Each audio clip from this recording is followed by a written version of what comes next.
Welcome back, my lovely viewers. I'm Gussie Do, and today Gussie be doing a helmet printing tutorial, slicer tutorial type beat. I just want to show you the kind of the basic process I go through for setting up a file to get printed. In this particular case, we'll be going with another Galactic Armory file for the Doom helmet, Doom Slayer helmet. And I just wanted to show you guys a super quick and dirty of just, you get your printer, you set it up, you want to print, well, these are like maybe the 2 or 3 things you're going to want to know, so let's get straight into it. So here you can see I've got my zip file. We're going to go ahead and open that and ignore this windrower. And here you see we have all the files in here. The good thing about getting files from somewhere that is selling them specifically for 3D printing is normally they'll do things like cut it up for you and give you all sorts of different versions. But the main thing you want here is you're going to want to find one where it is assembled. So you're going to want the full helmet or armor piece you're trying to print, same premise. You're going to want to load that up, and 99% of the time, especially using a Bambu Labs, because of all their print sizes, you're not really going to be able to fit it on the print bed in one piece. That's fine though, because we're going to solve that issue right now.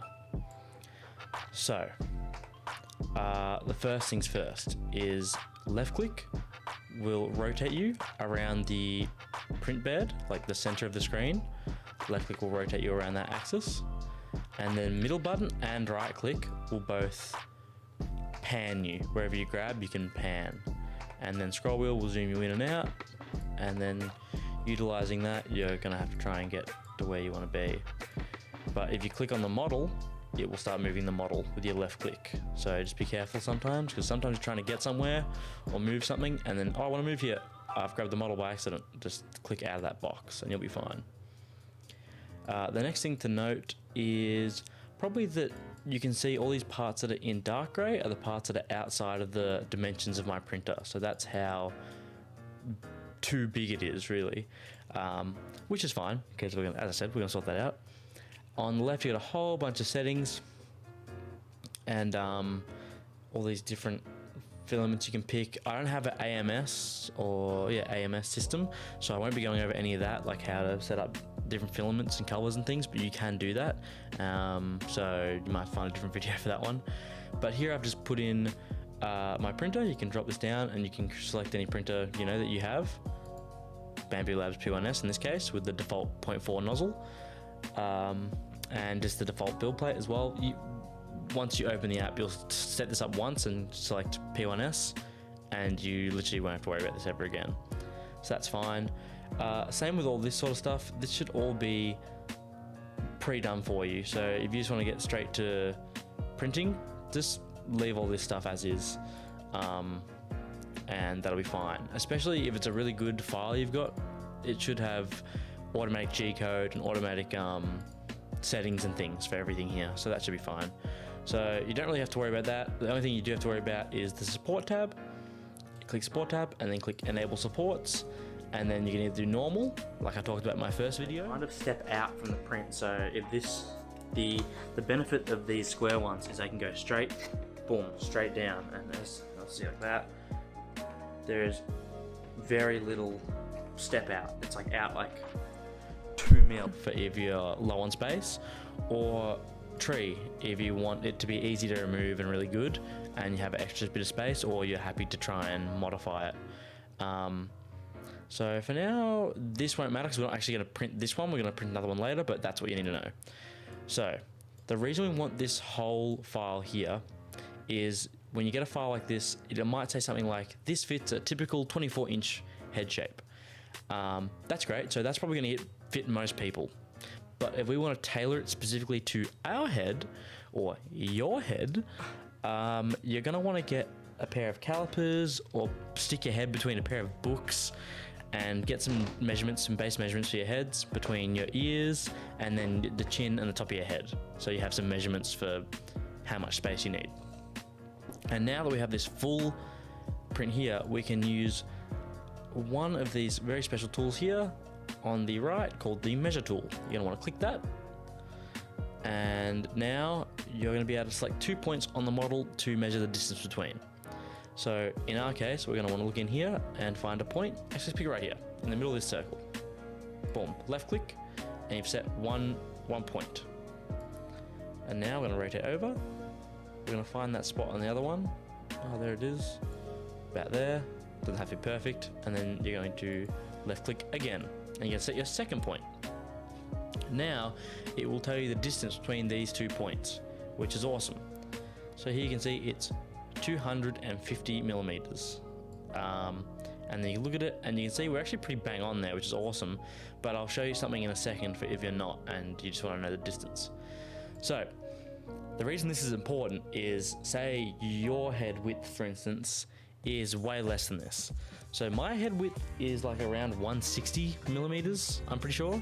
So this is heaps of room. This is also the largest point, like it comes out heaps, but I would be able to probably scale this down quite a bit and get it nice and snug on my head. And that way it's going to make printing it easier as well, because it's going to be smaller and I'm going to use less filament and it's going to be tailored and all that. So that's the reason we can do this. So you could probably still print this regularly and be absolutely fine. Now, another thing you can do is if you mess up this and say well, just show you, I've clicked over this side, boom, put my point down, and now I want to put it over here. Oh, I've misclicked. Oops. Oh, that's no good. You can go up here and just reset one of your points. This is the point 2, which is the second point you click. And you go again and go, oh, that's better. And then you can reset both of them, like that. So now let's pick the top of the helmet. Let's see here. This line here. Right, just pick right there. And then we're going to pick the other lowest point, the chin point. We'll go right here. Left click again. Awesome. It'll do this a lot. It'll make a triangle to show you lots of different distances that are going on. So now we don't necessarily want the distance that it's giving us. We don't want this 307. That's this hypotenuse of this triangle. That's not the real measurement we want. We just want to know how tall it is, because we have the measurement of our head height. So we want to know just the total vertical height of the helmet. That's why we look over here and you can see the Z value, which is going to be this blue one. And you can also look down here and see this little corner here where it shows your, it's like a key, I guess, where green is your Y, red is your X, and blue is your Z. So we're looking at the Z axis in this case, or the Z part of the triangle, because that's our just a complete vertical value. That's what we want. We can ignore everything else for this one. It does say negative 291, but you can just remove the negative. It's just saying that it's going down from where you selected. Doesn't matter. So it's 291 millimeters. So once again, you would measure your head from top to bottom, and then you're going to figure out whether or not your head can fit in there. If it can, great. If it's much smaller, say mine, for instance, I think it's like 260 about, I can probably scale this down once again quite a lot to fit that. And how I would sort that out is I would go to my next tool to use, the scale tool. So simply select the scale tool, select the thing you want to scale, which is, select the thing you want, the item, the helmet, then click the scale tool, and you're gonna see all this. And the easiest way to do this is keep uniform scale selected, and then percentage, we're gonna go, let's say 85%, enter. I think the last helmet I scaled down to, I don't know, maybe 82%, I think. So we'll go 85% in this case, just for the thrill. So that has uniformly scaled down our helmet, 15%, the whole thing. So now, as you can see, there's less gray areas. It's fitting in the printer better already. And now, to check we're still okay, I would take my measure tool again. Once again, I'd measure the same points. Boop. I go to the other side. Bop. And I check my distance again. So we can see that this distance here is what we want, the X distance. Look at our little arrow. Yeah, we want that one. Cool, so now it's 208. And I can see and go that, oh, okay, my head width is 160, so that's probably still good. Fantastic, we can probably go down even smaller. But before we do that, we'll reset and we'll check our vertical one again. Just get in here. on that corner.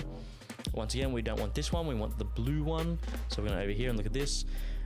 It won't be much different, but if you know, when you're trying to get things exact, you want to look at what you want to look at. So 248, and I'm 260. Aha, see? So now this is probably slightly too small, because you know, one and the other of how heads work and such things. But just while you're doing this, another thing to make sure of is that your head will still fit in the hole of the helmet, so the actual entry, because this is more often than not tighter than the space inside the helmet, because it's just for your neck. This won't matter if you're trying to, for instance, a clone trooper helmet, where it's split into 3 pieces, the front, the back, and the top, where you might, for instance, have the back on magnets. So it won't matter if you can't fit your head in there, as long as your head fit through there. As long as your head fits in there, you can take the back off and then magnetize it back on once your head's already in there, and then you won't have to worry about it. But if you don't want to do that and you just want to have it as one solid piece and you want to be able to get it onto your actual head, you're gonna want to make sure you can get your head through this hole. Just something to keep in mind. So once again, if you want to double check, I would take your measure tool and simply measure the edges of that hole there, and then go, oh yeah, will my head fit through there? No, probably not.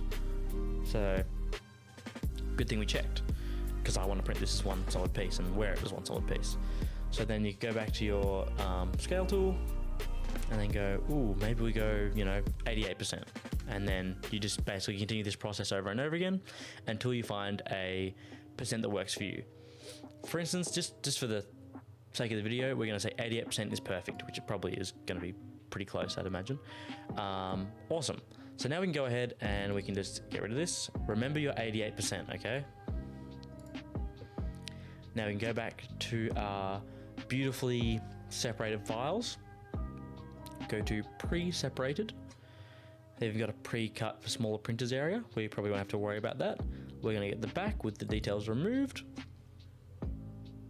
The reason I'm doing details removed is for the Clone Trooper one, I'm going to do everything on the Bambu P1S, even the greeblies and small details, so you can see what they look like. And then for this Doomslayer helmet, I'm going to do it on my resin printer. So we have detailed little parts for resin, and then big parts are done with the Bambu and the SDLs and the plastic and the filament.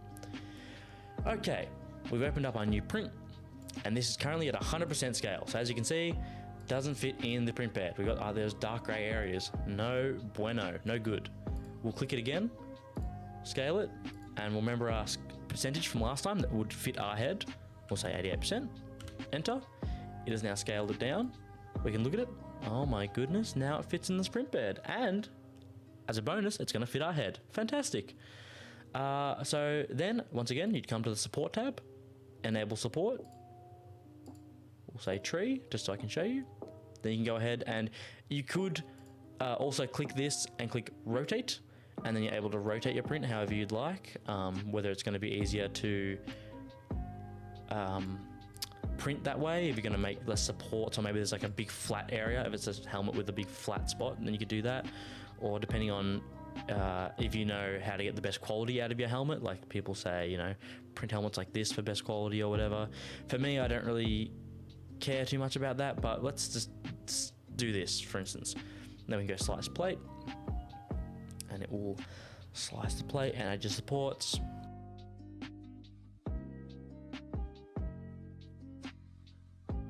Great. Okay, it's sliced. Fantastic. The next thing of note to look at, and make sure you do, is here it'll show you your total time for your print to complete, 17 hours, 19 minutes. That's fine. And the other thing you're going to look at is your total filament, and you're going to look at this part here where it says 356 grams. So this is that thing I was talking about in the first video, where you can check your filament rolls and you can check with your eye on that little measurement on the side and see how much grammage is left on there, and that way you can ensure that you don't run out of filament while you're printing. Okay, so now it's all sliced up. It's put the supports in automatically for you and set it all up to be ready to be printed. These tree supports this time have managed to fit on the build plate. I could even probably move the helmet across a little bit more and get it center, and then I wouldn't be doing this weird cut off thing for this tree support, but it all fits. However, if you happen to have a bigger head or you're printing a bigger helmet, whatever, and you just need that little bit extra space and these tree supports are just stepping out just a little bit too much, go ahead and change this to normal and you should be fine. You should be able to get that little bit of space you need. That's my only tip really for this. But now that this is done, you look at it, you go, yeah, that looks pretty good. I think that'll print quite well. You can go ahead and send that to your printer via the online app. That's what I would do. And once again, it double shows you the time, the grammage, a little preview of what you're printing, your printer, in my case, the Do machine, and you can choose to have the bed leveling, which I'd do every time if I was you, just for the sake of it. And then you could also choose to time lapse it or not. And then you can send it. Another video, huh? Bet you didn't see that coming, because I didn't see that coming. But the last video has already got like over 100 views or something, which is blowing my mind. So I figured that maybe this train of video is not too bad. And here I am, and hopefully this guide has helped you. And you know, I just want to do a rough and dirty and real quick printing guide so you can get to printing your helmets or whatever you want to print as quickly as possible. Because I know there's lots of other videos out there that are kind of pretty long, and if I just want, you know, to be able to, you guys to get to the point of the video and to see just the bare basics of what you need to know so you can just start printing and having fun and learning and all that sort of stuff. So yeah, and don't worry, I will be making a clone trooper helmet make video step-by-step guide. I don't know whether it'll be a series yet or whether I'm just gonna make one big video from start to finish, but yeah. And if you guys have any recommendations about maybe what color scheme or regiment I should paint this bad boy in, please leave a comment and let me know, because I need some inspiration. Alright, I'll see you guys later.